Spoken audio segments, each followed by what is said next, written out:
Hello, I'm Robin Haley, and I'm in charge of Alan Carr's worldwide clinic network. I've personally helped thousands of smokers to quit.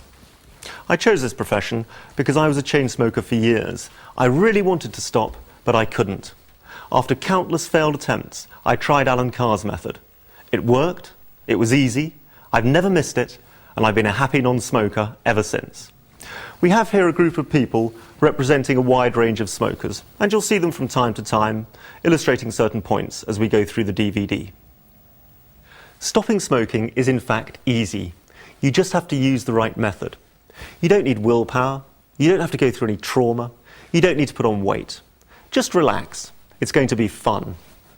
All you have to do is watch this DVD in one sitting with an open mind, concentrate and follow the instructions.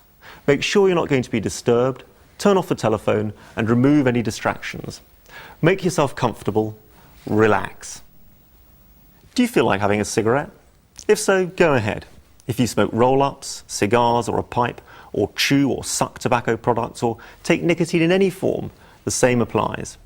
Everything I'm about to tell you is true for all products which contain nicotine, and one of the great advantages of Easy Way is that you can continue to smoke while going through the process of stopping. By the end, you'll be happy to put out your final cigarette and become a non-smoker.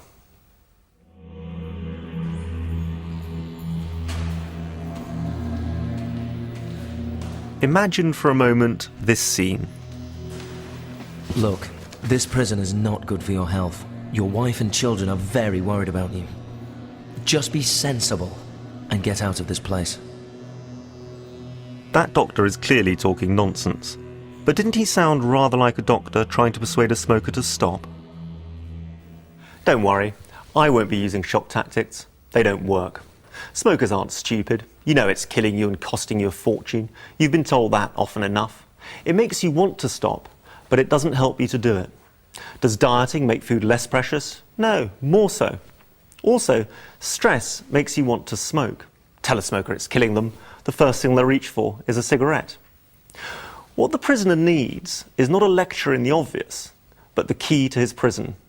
Smokers are in exactly the same position, and Alan Carr's method is the key.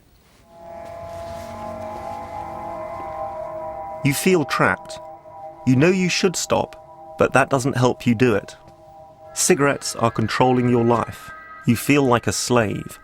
These are all reasons for stopping, but you don't smoke for the reasons you shouldn't smoke. You smoke for the reasons you do smoke. Once you realize that the reasons you smoke are illusions, then stopping will be easy. Of course, you could argue that whereas the prisoner in the cell has no choice, smokers choose to smoke. But do they? When did you choose to become a smoker? Do you choose to remain a smoker? Presumably not, since you're watching this. In fact, the vast majority of smokers admit they would rather be non-smokers, which means they're not choosing to smoke. Smoking is an addiction, which denies freedom of choice. It enslaves the addict. The trap works in a similar way to a pitcher plant, which feeds off flying insects. The plant gives off a scent which the insect finds irresistible. The inside of the plant is coated with a delicious nectar, which the insect consumes. A combination of gravity and the lie of the hairs on the plant's surface ensure that the insect travels in one direction only, downwards, towards a pool of juices where other insects have already met their death. This doesn't bother the insect. After all, it has wings and can fly off whenever it wants to. However, the nectar is sticky and clings to its legs and wings, and by the time it's had its fill, it weighs twice as much. The more the insect struggles, the more trapped it becomes. The sides of the plant become steeper and steeper. The result is inevitable. You could argue that it chose to eat the nectar. No one forced it to. But did it choose to become trapped? Of course not. At what stage was the insect trapped?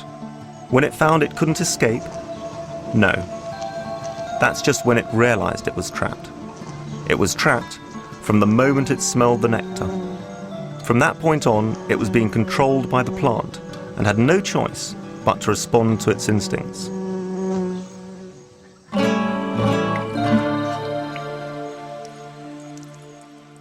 The pitcher plant is one of nature's ingenious confidence tricks, but it's nothing like as clever as the nicotine trap. No matter what stage you descend to, the nicotine trap makes you want to continue smoking, despite the fact that you also want to stop. No smoker chooses to smoke. We may have chosen to smoke the first experimental cigarettes, but nobody actually decides to become a smoker for life. We're lured into the trap and don't even realise we're hooked until we try to get free. All smokers hope their children won't start, which means they wish they hadn't started themselves.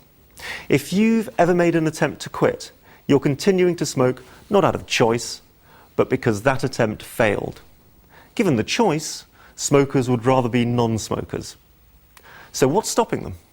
I can't enjoy a drink without a cigarette. I get really uptight when I can't smoke. I can't imagine enjoying a meal without a cigarette. I panic if I'm running low on cigarettes. I can't relax at a social occasion without a cigarette.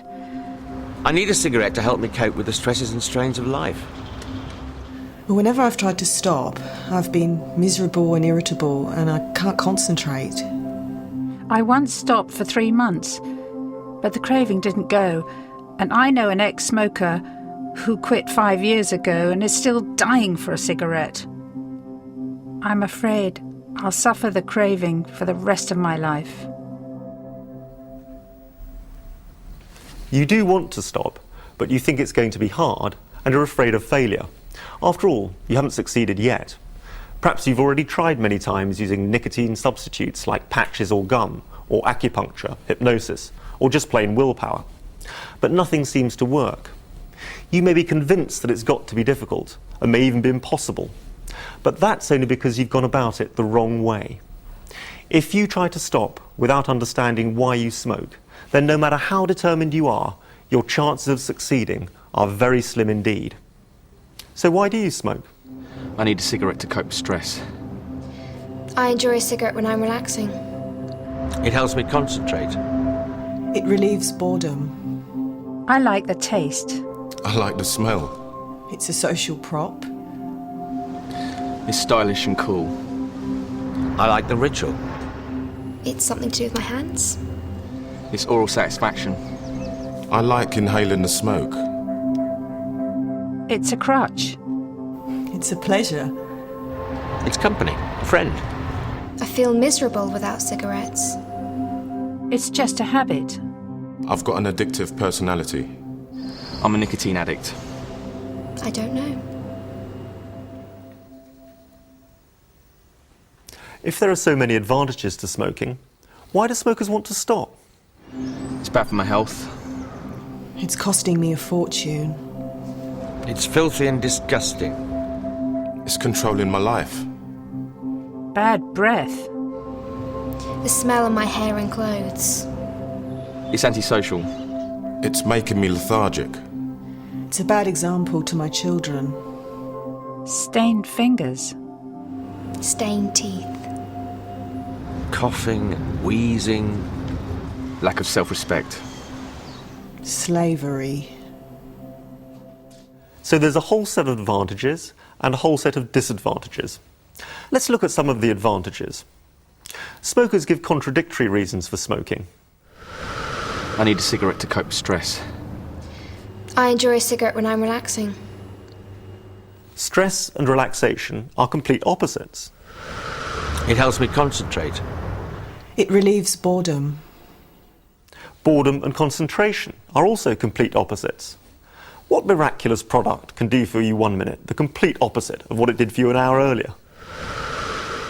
I like the taste.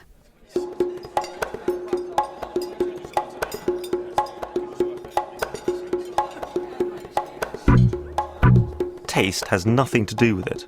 You don't eat cigarettes.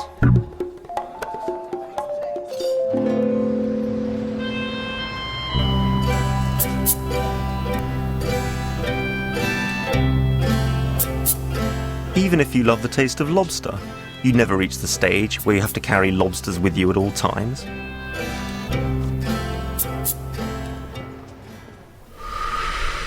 I like the smell.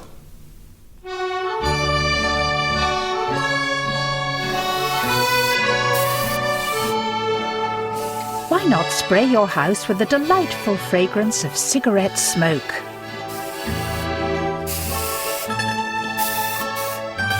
In fact, the awful smell is one of the reasons why smokers want to quit.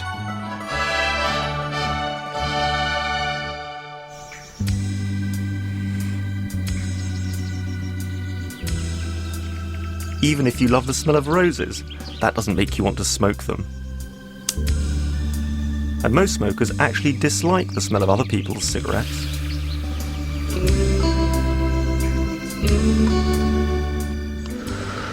It's a social prop.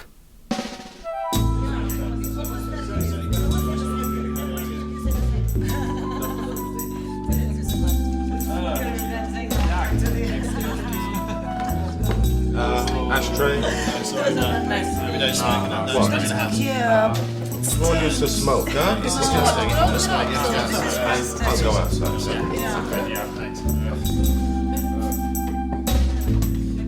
In fact, smoking is nowadays increasingly being recognised as very antisocial, and this is one of the reasons smokers give for stopping.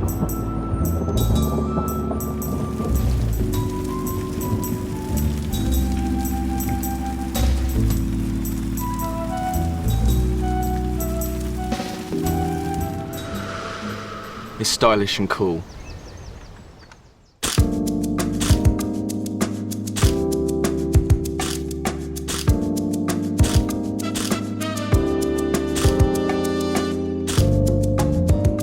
Do these people look less attractive without cigarettes? Of course not. The attraction lies in them, not in the cigarette. In fact, it's now widely regarded as unattractive, uncool, and unfashionable to smoke. The heroes of today's films and TV programs are increasingly non-smokers. I like the ritual.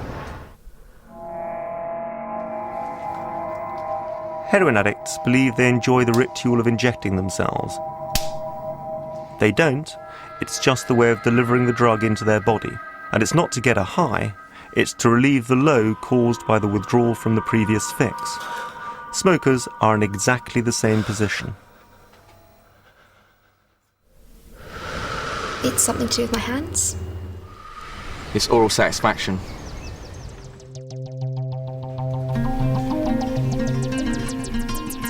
So why light it?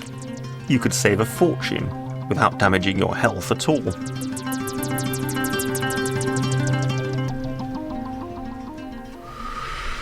I like inhaling the smoke.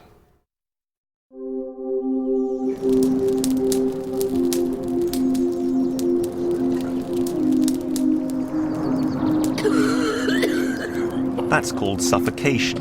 The worst thing about smoking is that you have to choke yourself to death in order to do it. So why is cigarette smoke so special? Because it contains nicotine, which is a highly addictive drug. I'll explain how nicotine addiction works shortly, but first, let's look at the other reasons smokers give. It's just a habit. I've got an addictive personality. I'm a nicotine addict. I don't know.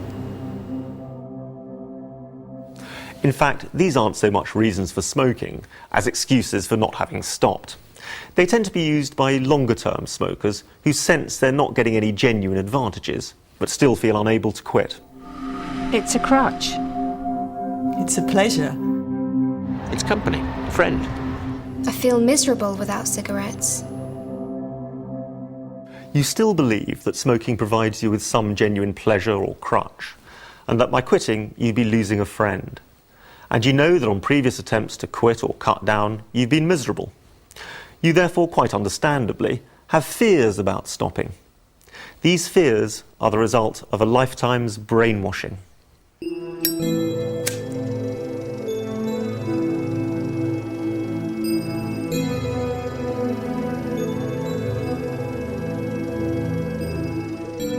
From birth, we're bombarded by information telling us that cigarettes relax us, relieve stress and boredom, and help us to concentrate.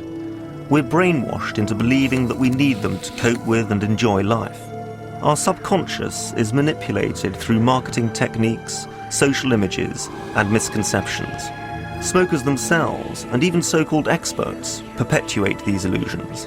The result is, we don't even question them.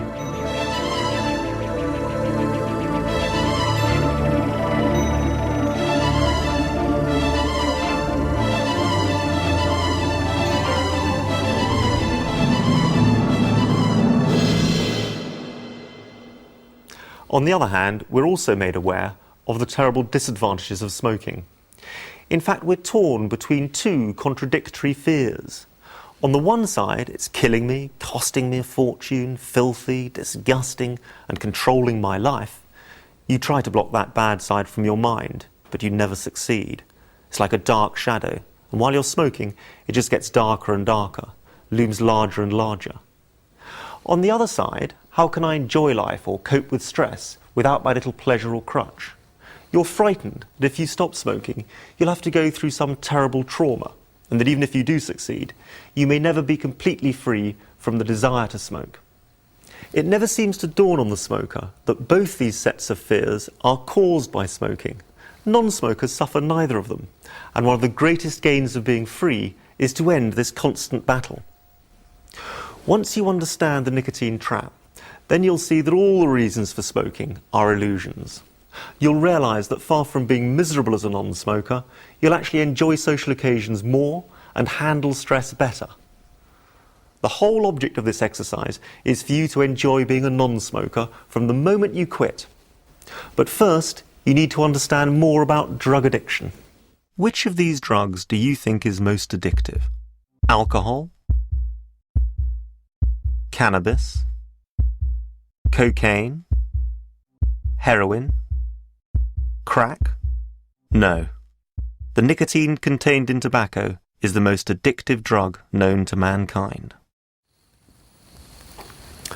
The good news is that although nicotine is highly addictive, the physical withdrawal is very slight. So slight, in fact, that most smokers don't even recognise it as a drug addiction.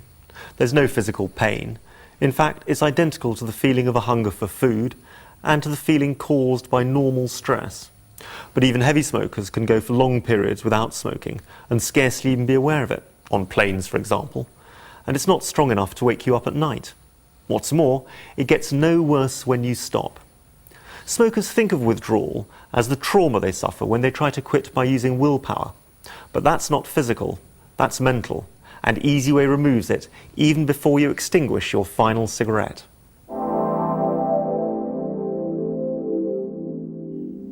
Nicotine is the colourless, oily compound contained in tobacco that addicts smokers.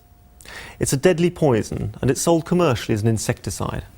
If you were to inject the nicotine content of just one cigarette into a vein, it would kill you.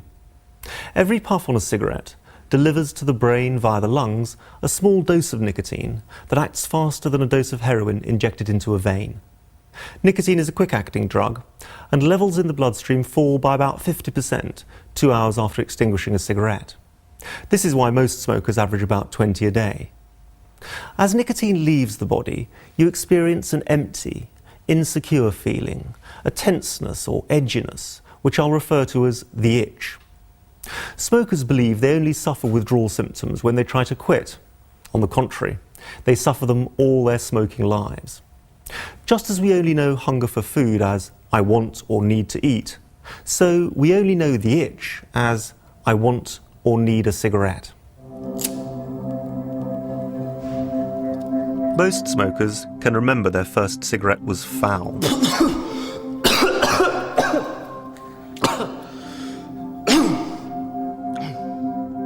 But by smoking that cigarette, you have now put a highly addictive drug into your body, and a disagreeable little character takes up residence inside you. Let's call it the little monster. This is the first of several factors that reduce a smoker's level of well-being throughout their lives. Here's a barometer showing your well-being. When you're having a great day, you're up here. When it's a terrible day, you're down here. Let's assume that when you smoke your very first cigarette, you're having a good day.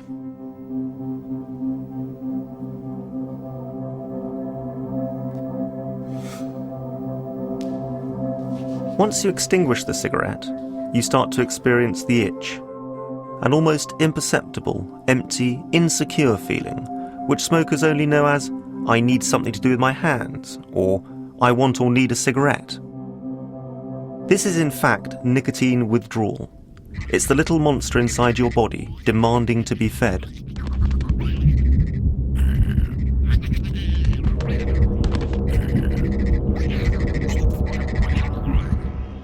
And your well-being drops to a lower level.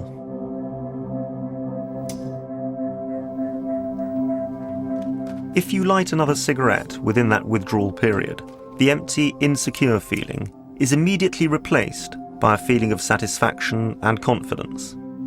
This is not an illusion. You will actually feel more relaxed or less stressed than you did a moment before, because you have now replaced the nicotine and fed the little monster.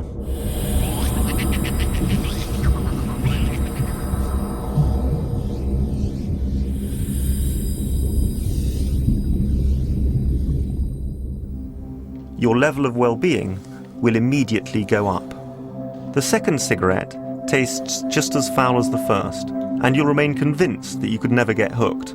But you've taken the bait. What you've actually enjoyed is trying to get back to the level of well-being you had as a non-smoker. This simple confidence trick is what hooks all smokers. You may have noticed that the smoker never quite reaches the level they were at before they started smoking. This is because nicotine is a powerful drug and a poison. Our bodies build an immunity to both. Immunity is a two-edged sword. It helps protect you from the poisonous effects, but it also means that the nicotine withdrawal is only partially relieved even when you smoke a cigarette. And the empty, insecure feeling is never completely removed. So even when you're smoking a cigarette, you actually feel more nervous and less relaxed than when you were a non-smoker. That's why, although your conscious brain knows that you should smoke less and less, the tendency is to smoke more and more.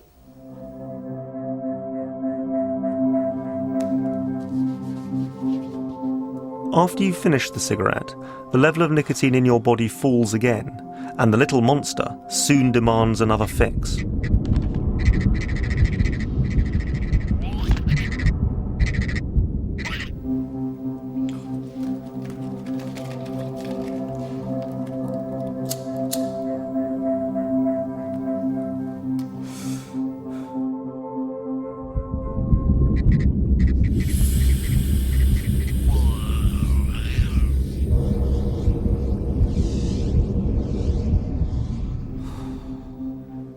And so it goes on and on and on. This process simply repeats itself.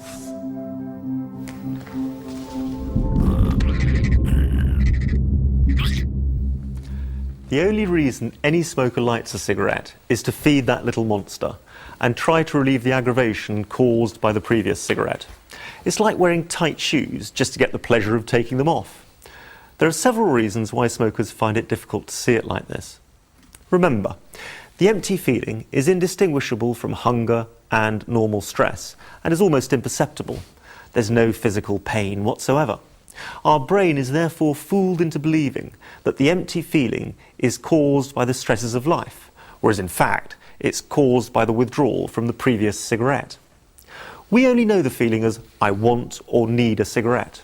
The moment we light up, we do immediately feel more relaxed, less stressed, and better able to concentrate. So the cigarette gets the credit for relieving the feeling, but not the blame for causing it in the first place. Another major factor which lowers the smoker's well-being is the disadvantages of smoking. Of course, smokers try to block these from their minds. I could be hit by a bus tomorrow. But would you deliberately step into its path? I think exhaust fumes cause more damage than smoking. But would you put your mouth over an exhaust pipe and deliberately inhale the fumes? As a smoker, you not only suffer the harmful effects of pollution, but also the much more harmful effects of smoking. I can afford to smoke. Well, good for you, but isn't it a bit stupid to set light to £50,000? After all, that's what the average British smoker spends on cigarettes in their lifetime. Possibly the worst aspect on the health side is not the risk of killer diseases like lung cancer. Now, don't misunderstand me. I'm not belittling those diseases. But all our smoking lives, we block them from our mind, promising ourselves we'll quit tomorrow. It's like a time bomb ticking away. We hope that it'll never happen, or that by some miracle we'll have quit before it does. But the moment we start smoking, we're not only congesting our lungs with tars and other poisons, we're also systematically and progressively gunging up our blood vessels. We're starving every muscle and organ in our body of oxygen and the vital minerals which we need to enjoy our lives to the full.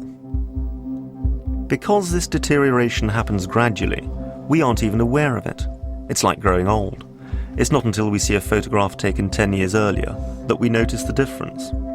Provided you keep fit and healthy, this aging process need not adversely affect the quality of your life. But regularly poisoning your body does affect it. You become breathless, permanently lethargic, and wake up feeling tired even after a full night's sleep. And the vital parts of your body which are most affected by this poisoning and starvation are your heart, your brain, and your immune system.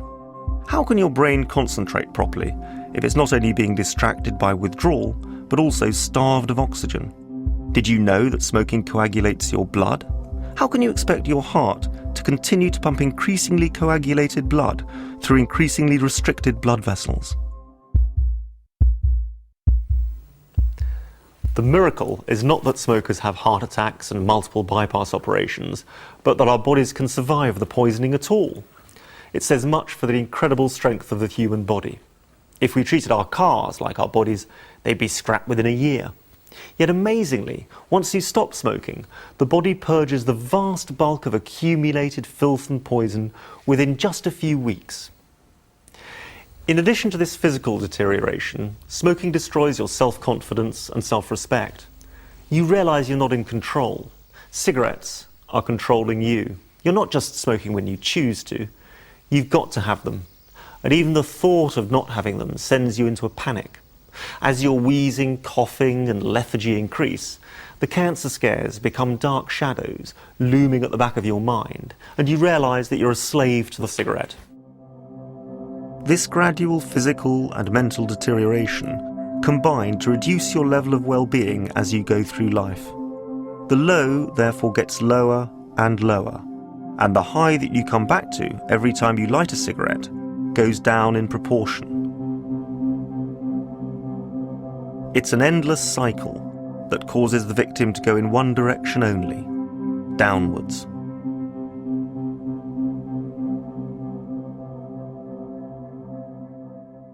If only smokers could remember how they felt before they fell into the trap, and realise how great they'll feel when they escape. A smoker will always feel less happy on a good day and more stressed on a bad day than a non-smoker. You smoke purely and simply to feed the little monster, because if you don't, you start feeling uptight. The good news is that this little monster is easy to kill. All you have to do is stop smoking and stop taking nicotine in any form, and it dies very quickly. What's more, the physical withdrawal is so slight that providing you use this method, it'll scarcely bother you at all. Once you've understood and accepted that you're making no sacrifice whatsoever, and that therefore you're not being deprived of anything because cigarettes do nothing for you, then you'll be able to return to the state you were in before you started smoking, and you'll become a happy non-smoker. But perhaps you're still not convinced that smoking does nothing for you whatsoever. So let's remove the remaining illusions. It relaxes you. It relieves boredom. It helps you concentrate. It helps your self-confidence. Let's look at these arguments one by one.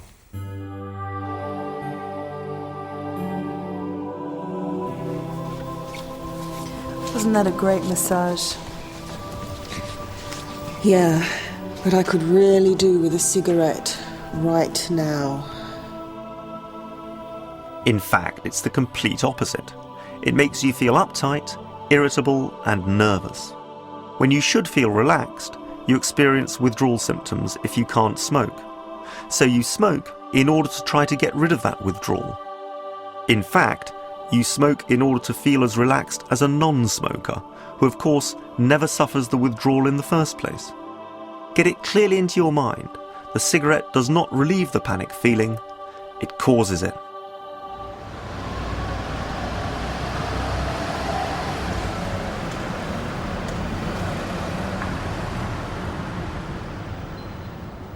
In a bored state, you have nothing to take your mind off the itch of the little monster in your body craving nicotine.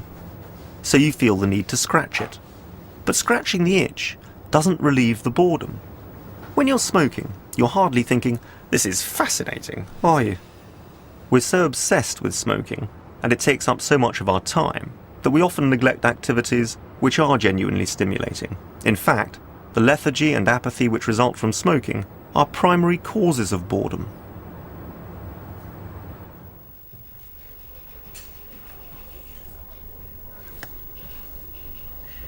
Well, you're ideally qualified for this job in every way. However, it requires a high level of concentration. As you know, cigarettes help with concentration, and I notice you're a non-smoker. So, unless you're prepared to start smoking, I'm afraid I cannot offer you the job. That situation is clearly absurd, but it wouldn't be if smoking genuinely improved concentration. If you were being distracted by noise, hunger, or anything else, you'd need to remove that distraction in order to concentrate. When the little monster is demanding to be fed, you're actually being distracted.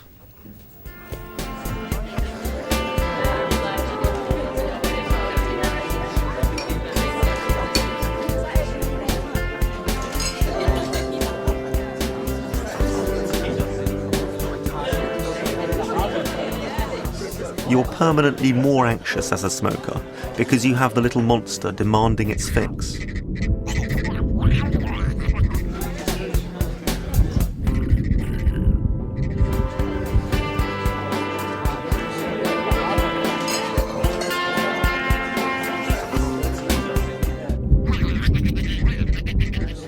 Cigarettes destroy your nervous system and make you feel insecure.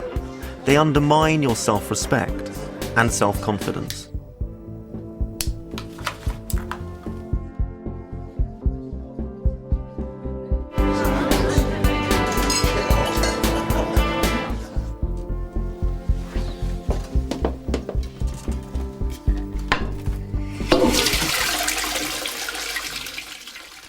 Once your body has stopped withdrawing from nicotine and the brainwashing has been removed, you'll be more relaxed, less bored, better able to concentrate, and have more self-confidence. However, it's absolutely essential for you first to understand that cigarettes do not give you any genuine crutch. Imagine it's the morning of a visit to the dentist. This is a common stressful event for many people. If you don't find this stressful, just imagine another event that you do find stressful, such as the job interview or an important meeting. We're going to analyse the stress levels of a smoker, Jack, and a non-smoker, Ian, under these circumstances. For convenience, we will assume that they both feel equally stressed about the visit to the dentist, and we will ignore all other stresses in their lives. We will assume that their lives are identical in all ways, apart from the fact that one smokes and the other does not.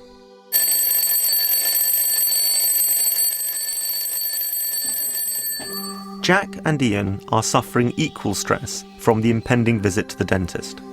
This stress is represented by the blue bar. But Jack hasn't smoked all night, and the little monster is demanding its fix. So he is suffering an additional layer of stress, represented by the red bar. Jack doesn't realise he has this extra stress caused by smoking.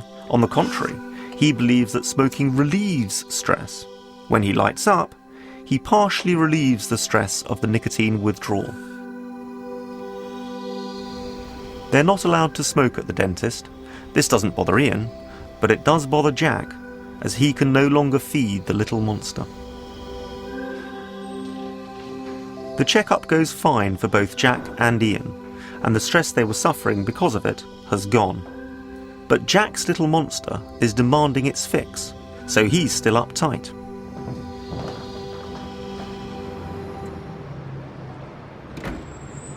Even when Jack lights up, he's less relaxed than Ian because the cigarette only partially relieves the feeling. Be clear that the stress meter is merely meant to illustrate that the little monster will cause smokers to be more stressed and less relaxed at all times than if they were non-smokers. But remember that the true position is far worse. The real stress that smokers suffer is not the physical withdrawal itself. Fortunately, that's almost imperceptible, which is why it's easy to quit. But a far greater stress is caused by the frustration of wanting a cigarette and not being allowed to have one, just like not being allowed to scratch an itch. And at some of the most stressful periods in smokers' lives, like visits to hospitals and flying on planes, not to mention when they're at work, smokers aren't allowed to smoke. Also bear in mind that the general level of stress is increasingly being raised by the other disadvantages of smoking, such as the effects on your physical and mental well-being. In fact, smoking doesn't help you to cope with the stresses and strains of life. On the contrary, it causes the very stress that smokers believe it relieves. You're a slave to the little monster who's constantly demanding its nicotine fix and making you feel insecure. Many smokers reach the stage where they cannot perform simple mental or physical acts without first lighting up.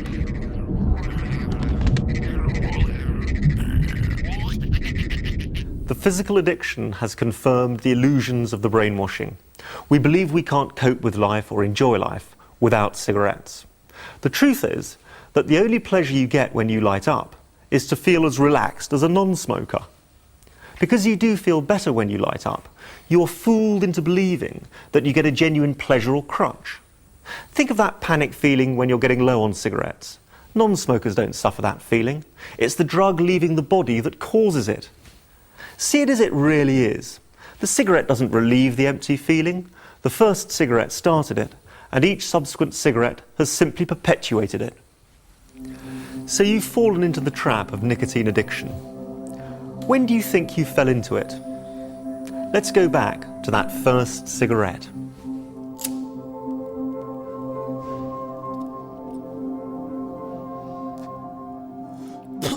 As long as you weren't enjoying it, you thought, I won't get hooked. But you were hooked long before you realized.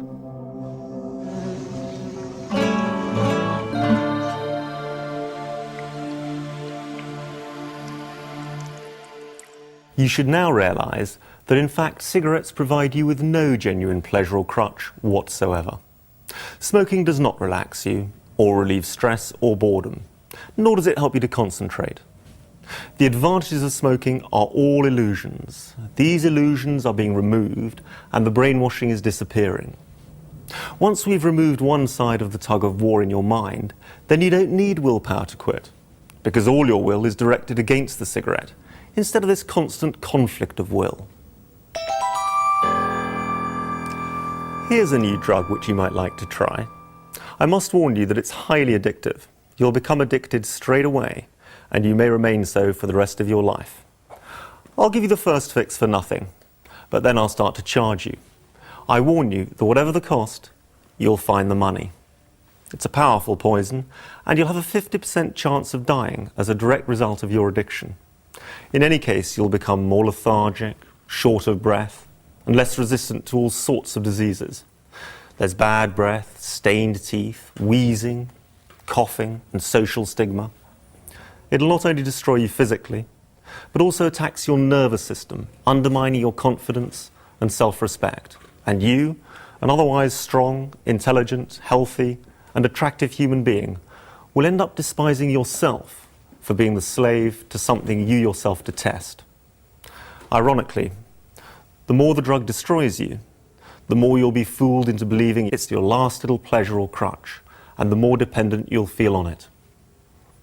Oh, and by the way, it'll taste awful. Now, the advantages, what will this drug do for you? Nothing. Not one single thing. It won't even give you a high. So, can I persuade you to try some? Now you can see the cigarette for what it really is. It's time to stop letting yourself be conned. Intelligent people fall for an ingenious confidence trick, but only a fool continues to fall for it after they can see through it. However, as smokers, we think of certain cigarettes as particularly special, and the thought of being deprived of these can be very worrying. So let's look at these so-called special cigarettes.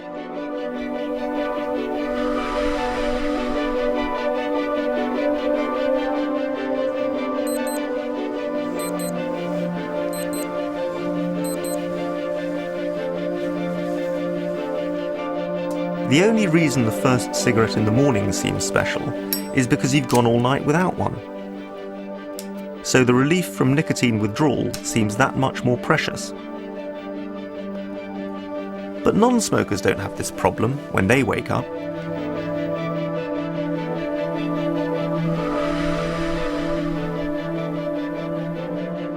This cigarette during a break is special because it's time out to relax from your usual activities.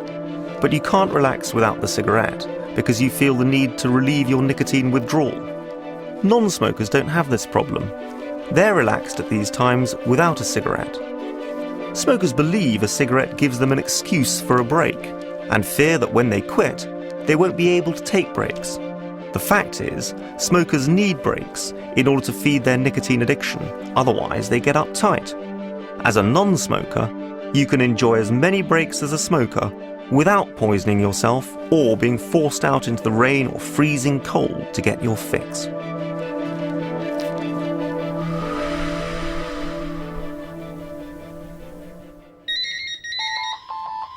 It's often more difficult to relax and concentrate while on the phone. As a smoker, you're less relaxed and less able to concentrate when you're withdrawing from nicotine, and because you're being distracted by your craving. So you feel the need to smoke. But non-smokers don't have this problem when they answer the phone. Nor did you before you started smoking. And nor will you when you're free. Listen, yes, do you want me to go to the shops? When do you want to meet up?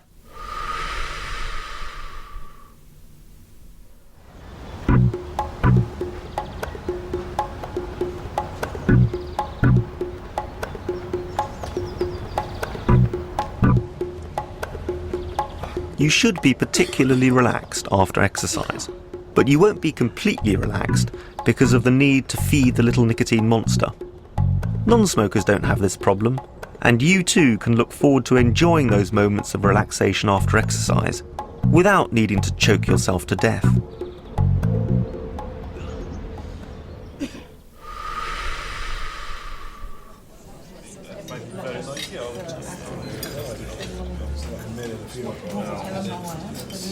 The favourite cigarette for most smokers is the one with a drink or after a meal. It's simply that at these times you should be completely relaxed. Work is over, you're sitting down, you've relieved your hunger for food, quenched your thirst. You often have pleasant company and nothing to do except enjoy yourself. Look again at our barometer of well-being. On an occasion like this, non-smokers will be on a high. If you're a smoker and can smoke, you'll also feel on a high, though in reality, you're below a non-smoker. But if you can't smoke, you'll be utterly miserable.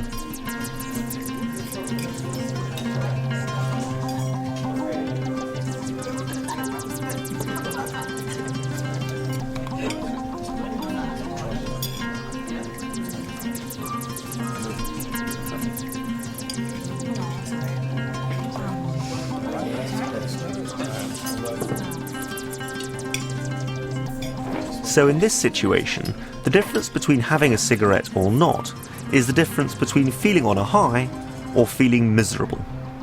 This is the real reason the nicotine monster is so powerful, and why smokers go to extraordinary lengths to get their nicotine fix.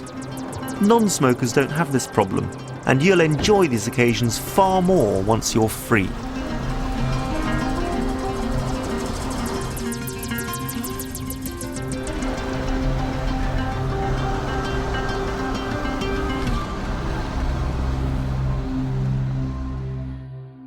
These particular cigarettes also feel special because in each case you've not had one for some time, and so the relief from withdrawal seems more precious. In fact, it's never the cigarettes themselves that are special. They're always identical. It's the situations you're in that change your perception. When you feed the monster, you associate the relief with the particular cigarette and the situation you're in, which intensifies the brainwashing that you can't enjoy these situations without smoking. In reality, you'll enjoy them far more once you're free. If you still believe that you do enjoy smoking, light one up now, take 6 deep puffs on it, analyse the feeling, and ask yourself what you're enjoying about it. Once you've understood that smoking gives you no genuine pleasure or crutch whatsoever, you'll suffer no feelings of deprivation when you stop. So why do smokers find it such a trauma trying to stop on the willpower method? They know the disadvantages of smoking outweigh the advantages, and that they'd be better off as non-smokers. But because they don't understand the nicotine trap, they still believe that smoking provides them with a genuine pleasure or crutch, and that they're making a sacrifice. They force themselves into a self-imposed tantrum, like a child being deprived of its sweets. They hope that if they can endure the misery of the tantrum for long enough, time will heal the wound, the craving will go, and they'll be free. However, in the vast majority of cases, this approach fails, as the ex-smoker feels deprived, miserable, and irritable, to the point where life as a non-smoker seems intolerable. Because the empty, insecure feeling caused by the little monster is indistinguishable from hunger and normal stress, and because ex-smokers continue to experience hunger and normal stress after they've quit, they often interpret those feelings in their mind as "I want a cigarette," even after the little monster has disappeared. And so they're never sure whether they've kicked it. And even if they do manage to stop permanently, they're often left moping for a cigarette at certain times for the rest of their lives. Alan Carr's method uses the opposite approach, changing your perception of cigarettes even before you stop, so that afterwards you don't miss them. Smokers often try to cut down because they can't face stopping completely, but it doesn't work. You don't allow yourself to light up whenever you want to, so you're suffering the craving most of the time and waiting to smoke. Now your whole life is dominated by the next cigarette, which seems the most precious thing on earth, and you usually end up smoking more than you did before. All the so-called special cigarettes seem to be after a period of abstinence. The first in the morning, after a meal, after work, after exercise, after sex, etc. This is because the only actual pleasure or crutch smokers receive when they light up is not the cigarette itself, but the ending of the aggravation of craving it. Just like a hunger for food, the longer you suffer it, the greater the pleasure when you finally relieve it. So the less we smoke, the greater the illusion of pleasure. Far from helping you to escape from the trap, cutting down keeps you a slave for life. And smokers make the mistake of thinking it's just a habit. They think, if I can get into the habit of just smoking a few a day, after a while I'll get used to that. You need to get it clearly into your mind, smoking is not a habit, it's drug addiction. If it was simply a habit, you would have already broken it. Perhaps you think habits are hard to break. They're not. In Britain, we're in the habit of driving on the left, but have no problem switching to the right when abroad. Furthermore, the nature of drug addiction is to want more and more, not less and less. Fortunately, the addiction is also easy to break, providing you understand the nature of the trap. You now have all the information you need to stop smoking easily, painlessly, and permanently. Provided you've understood the nicotine trap and realised that cigarettes do absolutely nothing for you at all. And let me make this clear, I don't simply mean the disadvantages of smoking outweigh the advantages. That's obvious. I mean you've realised that there are no advantages, no genuine pleasure or crutch whatsoever. Then you're ready to follow the instructions that'll make it easy for you to quit.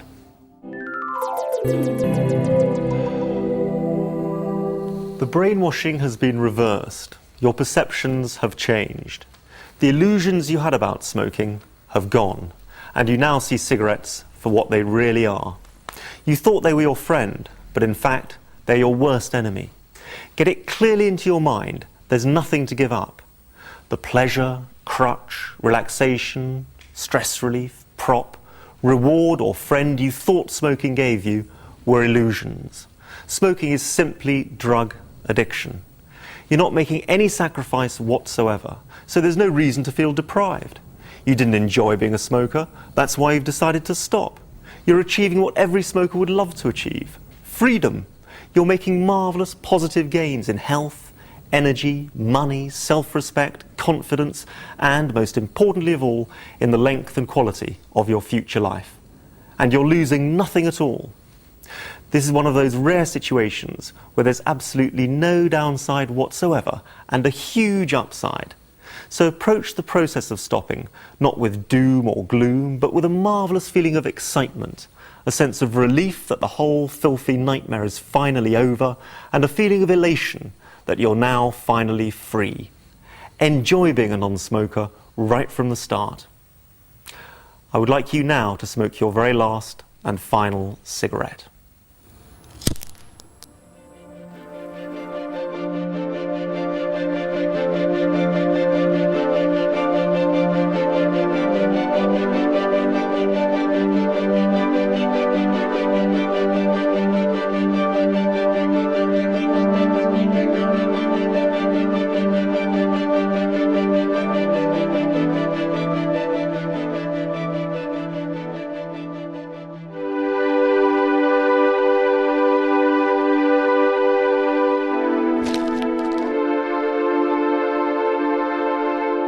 You need to make a solemn vow that you'll never smoke another cigarette, cigar, pipe, or take tobacco or nicotine in any form ever again.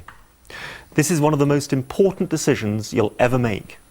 The length and quality of your future life critically depend on it, and there can't be anything more important to you than that. Unlike other vital decisions we make, such as what we do for a living, we can never be certain that they're correct, because we can never know what would have happened if we'd done something else. The beauty of the decision you're making now is that you know it's correct even as you make it. Having made what you know to be the correct decision, never ever even begin to question or doubt it, because it's only the questioning or doubting of that decision that can possibly make it difficult for you to stop.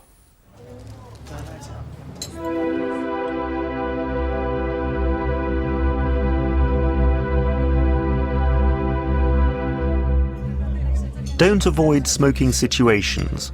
Go out, handle stress, and enjoy meals, drinks, and social occasions right from the start. Remember, you're not being deprived. You haven't given up living. In fact, you haven't given up anything. Smokers are being deprived of their health, energy, money, peace of mind, self-respect, confidence, and freedom. They are drug addicts. Observe them, particularly at social occasions. Notice how they're only comfortable while they're smoking subconsciously. When they become aware of their smoking, they're uncomfortable, self-conscious, and defensive. Notice how quickly they extinguish each cigarette and automatically light up the next one. Casual smokers will smoke 5 in front of you. You say, "I thought you only smoked 5 a day." They say, "Well, parties are different." It's always different. Smokers lie not only to other people, but also to themselves. Just remember that when a smoker leaves your company, they have got to continue smoking. The next day when their chest feels like a cesspit, the next cancer scare, the next budget day, the next time they're in the company of non-smokers, the next time they're not allowed to smoke, the next time their family gives them that haunted look, the next time they feel completely stupid. They've got to spend the rest of their lives paying a fortune to risk horrendous diseases, to suffer a lifetime of mental and physical slavery. The bad breath, the stained teeth, the wheezing, the coughing, the lethargy, the social stigma, being despised by the rest of the population. But worst of all, otherwise intelligent, attractive, healthy, rational human beings despising themselves because they're the slave to something they themselves detest.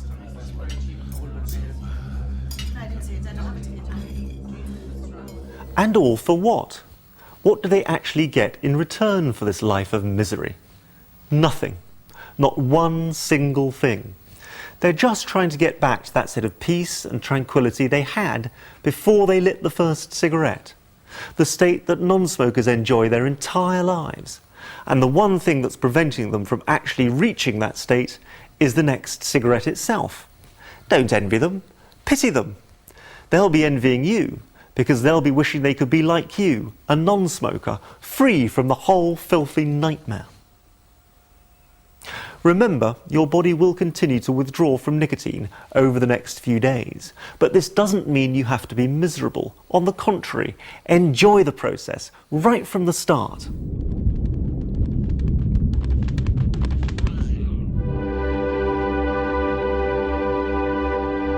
You've been the slave of this little monster for years. Now it's your turn to be the master as you enjoy starving it to death. The little monster is searching for a fix, and you're simply going to let it die.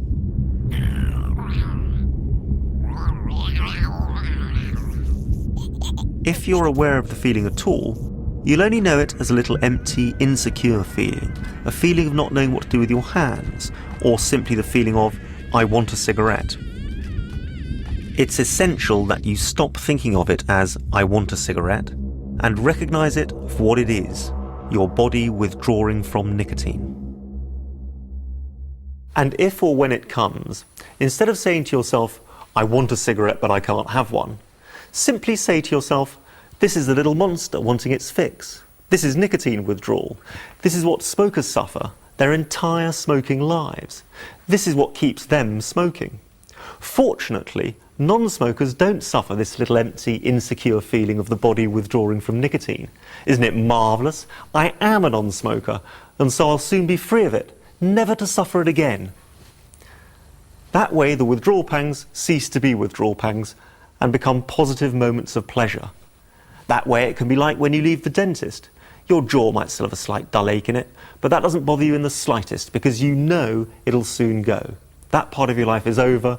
You're ready to get on with enjoying the rest of your life.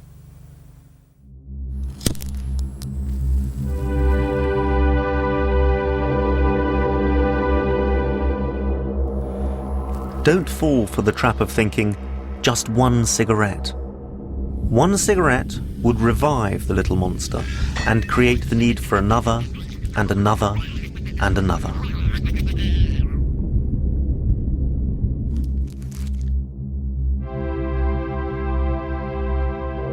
Nicotine is an addictive drug, whether in tobacco or in the form of nicotine products, such as chewing gums, patches, nasal sprays, inhalators, or anything else. These substitutes simply prolong the addiction. It's like telling a heroin addict who's smoking heroin off foil to start injecting it instead. Nicotine addicts used to sniff powdered tobacco up their noses. It was called snuff. And in Scandinavia, they suck on small pouches of tobacco called snus to get their fix. Taking the drug in a different way just keeps you addicted. And don't use any other substitutes either, such as normal chewing gum, chocolates, sweets or biscuits. The empty, insecure feeling of the body withdrawing from nicotine is identical to the feeling of a hunger for food, but one does not satisfy the other.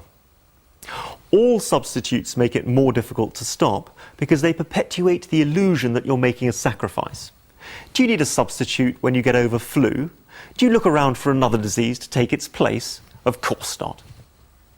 Don't worry if you find yourself eating a little more at main meals over the next few days as a result of a better appetite. Even if you do put on a few pounds, you'll find that once you've kicked smoking with this method, you'll be able to lose that weight if you want to. But you must not start picking between meals. If you do, not only will you get miserable, but you won't be certain whether or not you've kicked the cigarette. You'll have moved the problem rather than removed it. It's another form of substitution. The reason many smokers do put on weight with other methods is that they feel deprived and search for something to fill the void. With this method, you won't feel deprived, so you'll have no need to substitute.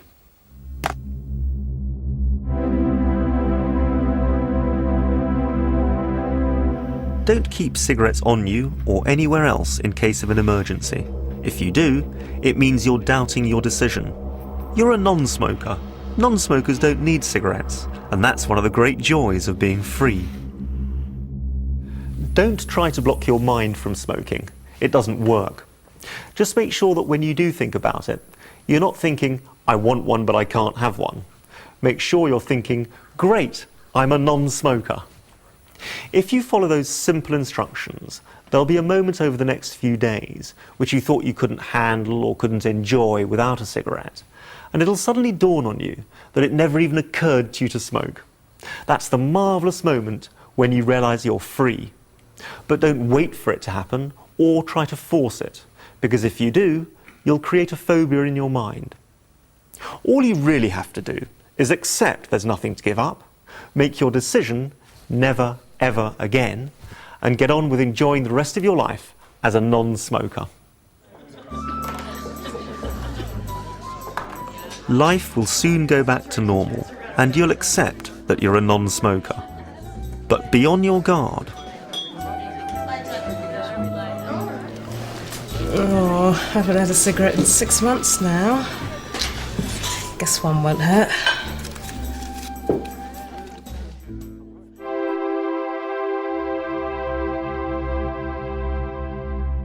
The tobacco companies want to get you hooked again, and other smokers are always trying to justify what they know is their own stupidity and inadequacy. If your brain ever starts playing tricks on you by thinking, just one cigarette, remember, there's no such thing.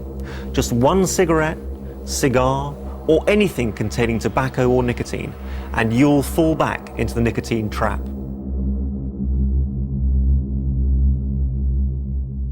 There's only one essential to remaining a non-smoker, and that's not to smoke. The moment you light a cigarette, you become a smoker again. So the question you need to ask is not, shall I have a cigarette? It's, do I want to become a smoker again? The answer is clearly no, because you didn't enjoy being a smoker, and you do enjoy being a non-smoker. That way, those moments can become pleasurable, as you congratulate yourself that you're free, and that way you can remain a happy non-smoker for the rest of your life.